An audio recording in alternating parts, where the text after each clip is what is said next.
We are each participants in the ecological equation that is reality, which occurs at 3 levels of density. At the center, at the smallest nexus of this equation is actuality, is the individual ego, the definition of I as distinct from the great majority. Because whatever we call I is mathematically smaller than whatever we call not I. For example, in order to consider something to be me, it must be known. In order for it to be known, it must fit into the parameters of language.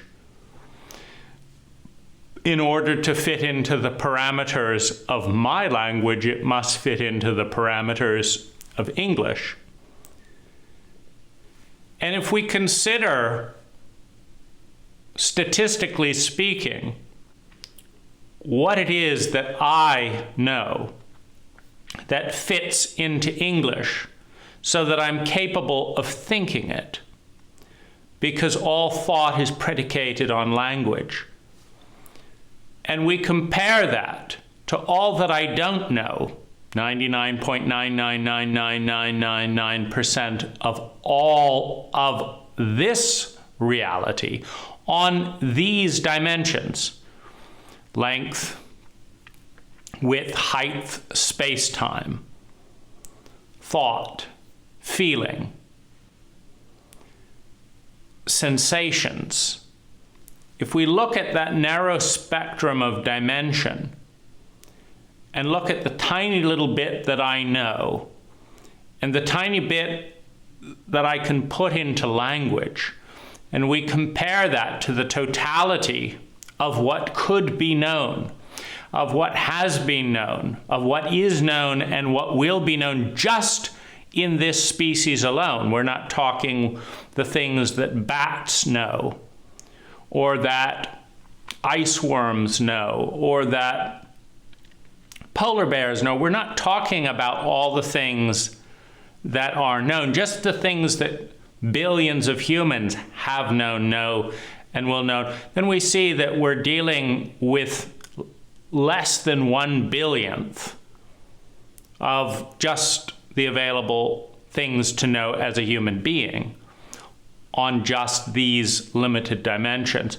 So what is actual, even on our dimensions, is a speck of a speck of a speck of a speck, compared to what is probable, which is the next level of density. What is actual is very dense and very small. What is probable is exponentially bigger than what is actual, and it is less dense and more fluid. I could do this, I could do that, I could read this, I could read that, I could go onto the internet, and what is probable is everything that could come up on a search. That's probable. I may not search for backward walking anteaters, but if I do, whatever is available on that topic will come up. It's probable. And what is probable is infinitely smaller, a speck of a speck of a speck of a speck of what is possible. And so we have the third density of reality, possibility. What could be, but isn't. It's never been before. It probably won't be tomorrow, but it could be. The mathematics support the possibility, and we're dealing with an equation of energetic relationships.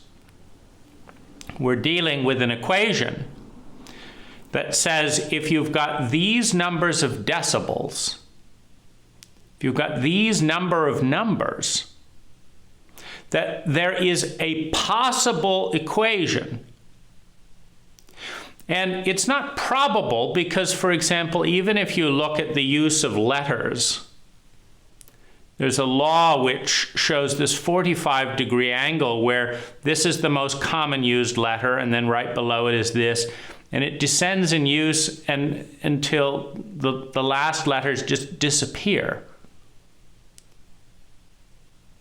And if you look at these probability fields, you realize it's unlikely that the next word out of our mouth is going to have 5 Z's in it. That word probably exists in some version of some dictionary. Back in the day, we had words like Nebuchadnezzar, Nazareth, the biblical times. Well, there might be some words here or there that had 5.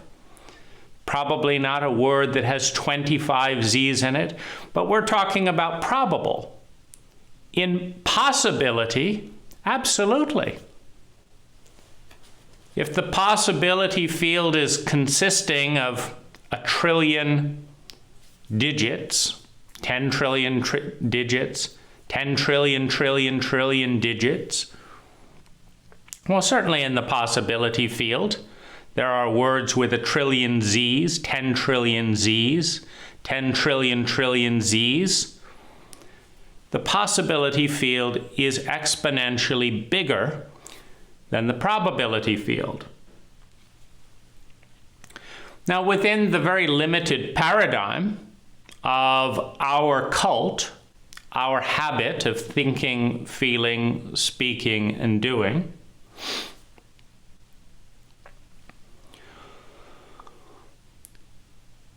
we exist in a very, very small part of the possibility field. And we identify, this is me, the one who says this, the one who does this, the one who feels this, the one who thinks this. This is me, my habit, defined in contrast with other habits. I do and say and think and feel this. You do, say, think, and feel that. We are different. This is me, and this is you. Because our habits are different. My skin molecular structure vibrates at this color, and yours vibrates at that color. My body measures at this height, and your body measures at this height. They're a millimeter different. They're different. My weight measures at this, your weight measures at that. Your arm length measures at this, mine is this. We are different, and yet we are all part of the same equation. The actuality field rests upon the probability field. The probability field rests upon the possibility field. Meaning the actuality of who we are does not exist without the possibility field that underlies it. It is an equation upon an equation upon an equation. The one being built upon the other. You multiply the possibility field with the possibility field and you get the probability field. You multiply the probability field upon the probability field and you get the actuality. It's like a Venn diagram where what's there is the overlap between the identity that is me and the identity that is probable me and the identity that is possible me, and where they come together, we have actuality in a moment on the space-time continuum. So we are participants in an ecological framework of which we are a very tiny part. We are part of an ecological map of reality. that could not exist without us. Meaning, just as we cannot exist without the possibility field cannot exist without us.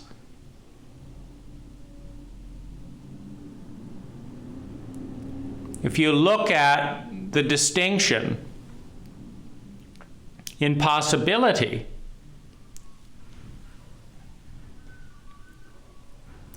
like in a 10-digit number system, there's 1, 2, 3, 4, 5, 6, 7, 8, 9, and then either the original 0 or the 10. The 10's a repeat.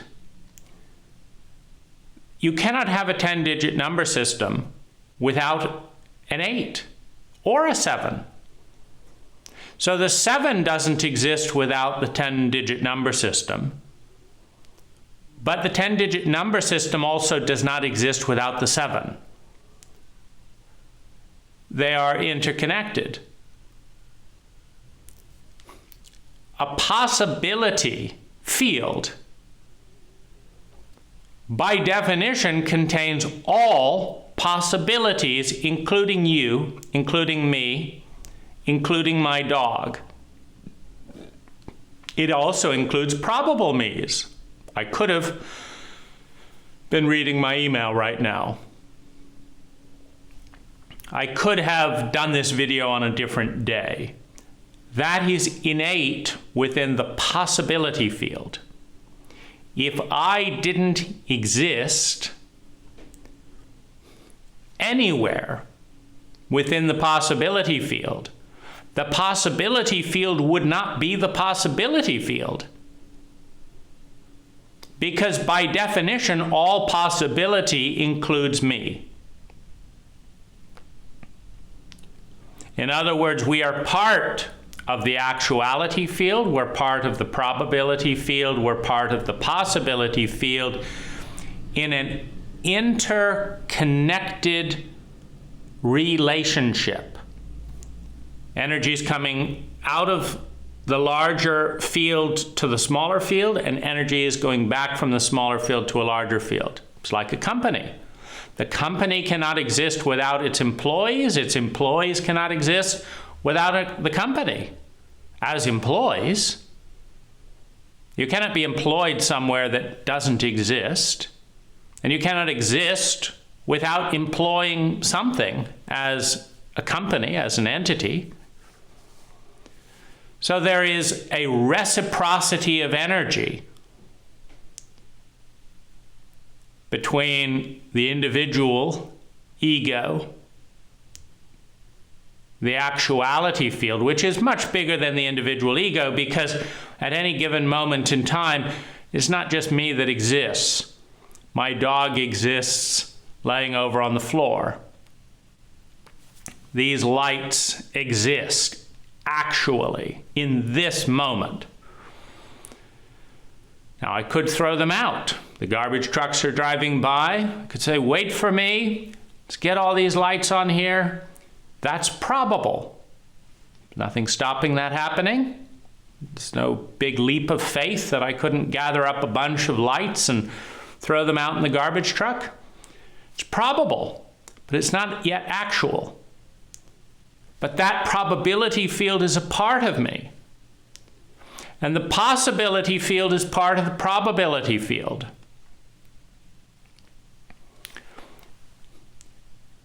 We are a part of it, and it is a part of us. But we identify, we define ourselves in polarity, in opposition, with distinction between the majority of the equation of which we are a part and the minority of the equation, which is what we identify with. We identify with the smallest part of the equation of which we are a part, an inextricable part.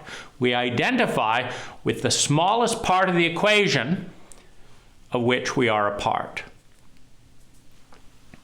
Now, we start off at the smallest point and we ripple out. I could do this, I could do this, I could do this, I could do this.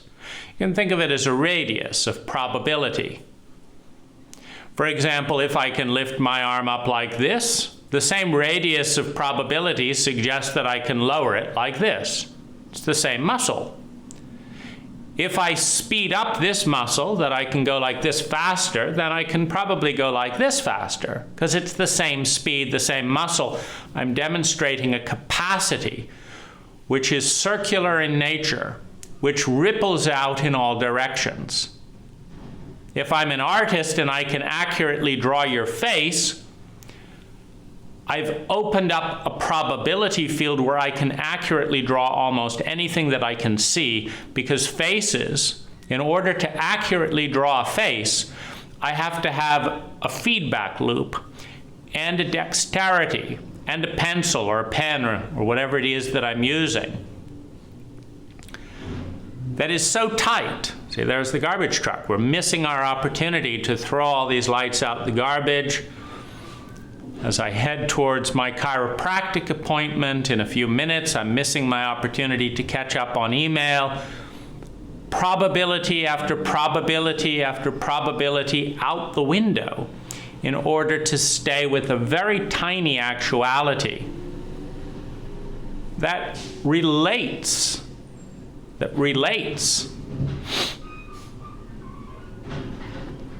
I'm missing my opportunity to go shake my fist at the garbage truck driver.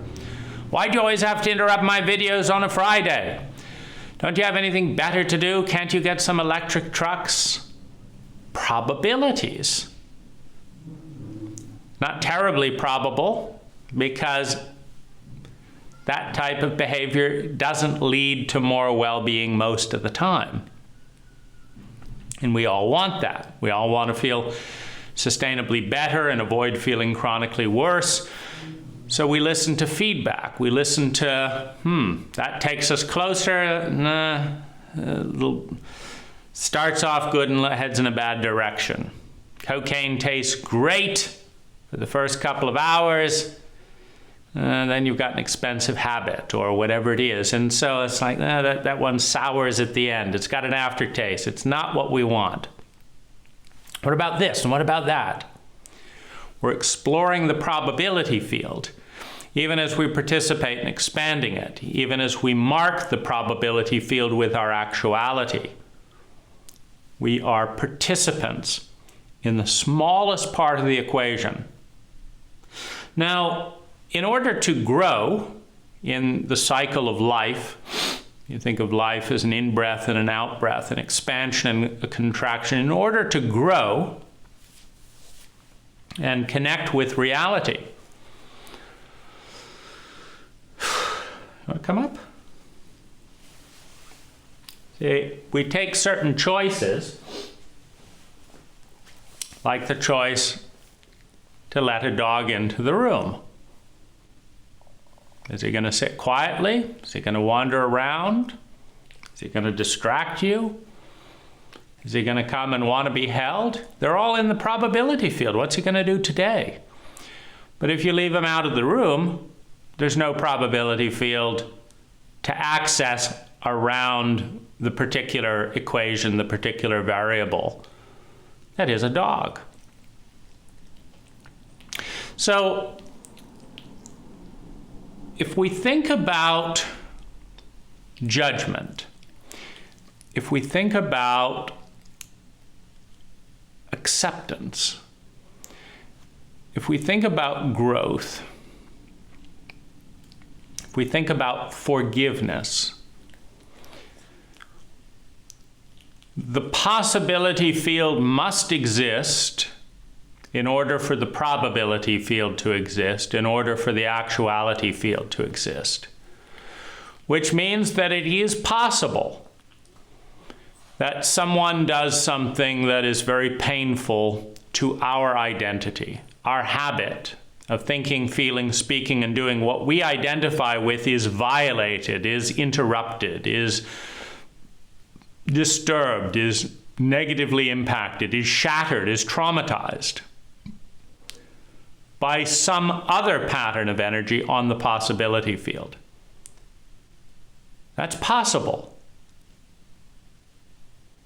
And in certain areas of our life, it may be probable.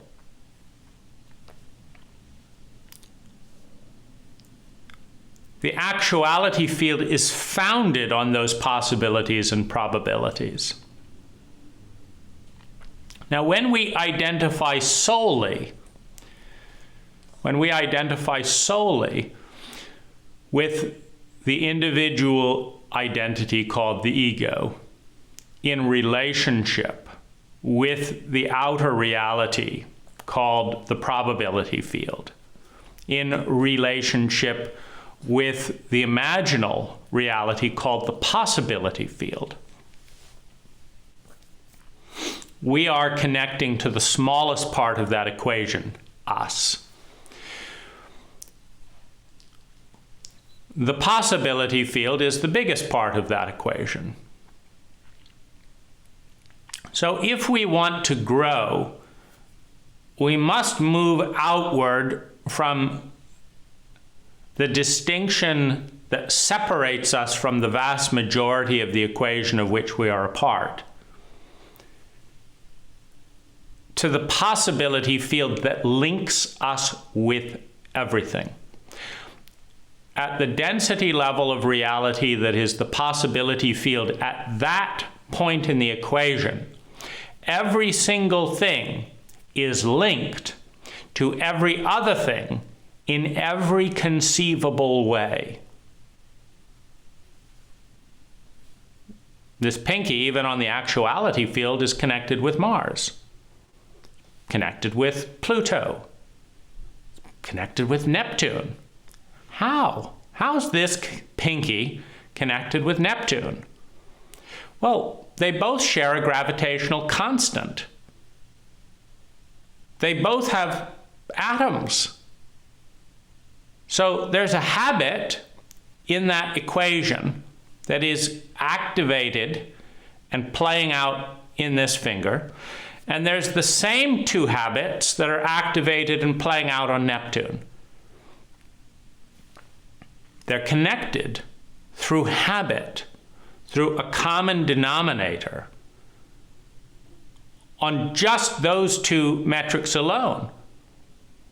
But what about electricity? Would electricity work on Neptune? Would an AA battery discharge electrons on Neptune here? Okay, now we have an electrical connection, because that works with this pinky in this world right around me as well. What about space? Is there time in Neptune or space? Well, those are other habits then that connect us. So Neptune is practicing the habit of time and space, and I'm practicing the habit of time and space. We're both practicing habits that have a lot in common. What about a second? Does a watch turn on Neptune and a watch turn here? So there's a lot of connectivity. When we do not forgive, when we reject portions of reality, when we will not look at, when we will not accept, when we will not own, and we will not forgive portions of reality, we are saying that in the ripple effect, because the actuality is like the point in the ripple, and out from there you have a ripple of probability moving all the way out into the possibility field. And those energies are connected. And at a certain point in that rippling out, we say, no, I don't accept that. I won't look at it. I won't see it. I won't validate it. I will not honor the connection between me and that. Pedophiles are bad. Parents that rape their children are bad. Has nothing to do with me. I don't want anything to do with that. Corrupt politicians that steal people's retirement funds, they're bad, they're evil, They're not me. I don't acknowledge them. I don't accept them. They're bad. And I don't forgive them. They should be punished. They should be isolated. Those should be thrown out of the equation. They should not be allowed into the actuality field. They should be banished from the possibility field and the probability field as well. They should be taken out of the equation of which they are a part and banished. They're that bad. Well, were we to successfully take half of the possibility field, which we, in all polarities, we arrive at one of the polarities, which is good and bad.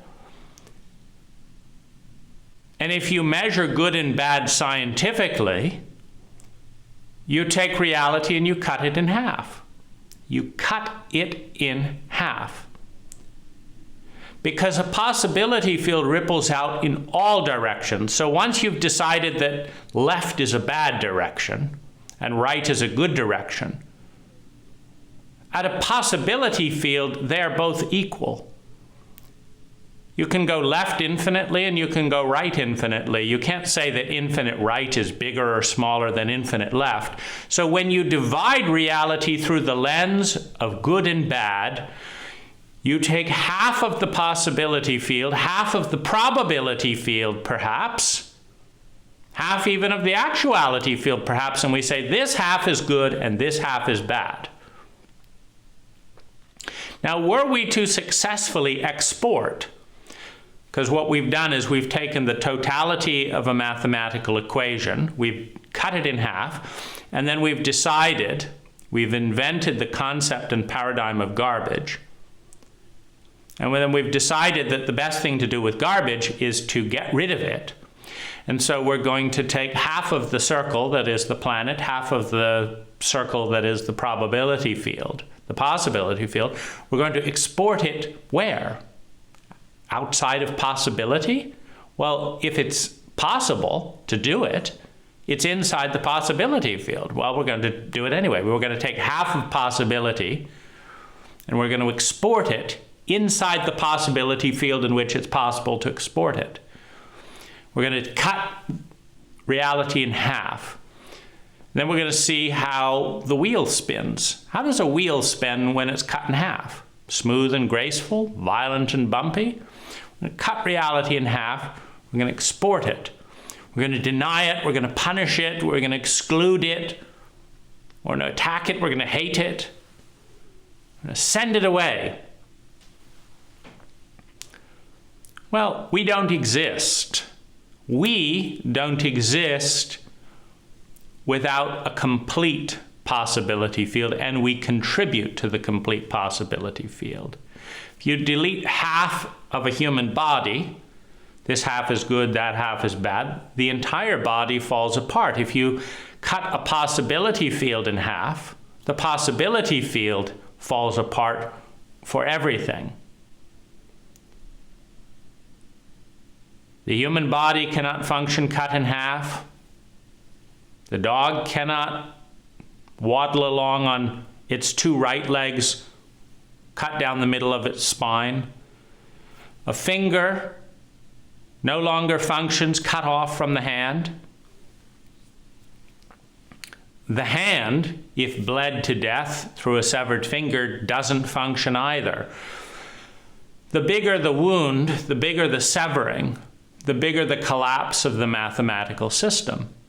And so this, at a deep level, is the crisis when we say, I will not honor, I will not acknowledge, I will not deal with this portion of reality because it's to be excluded, because we've invented the paradigm of garbage which is mathematically flawed.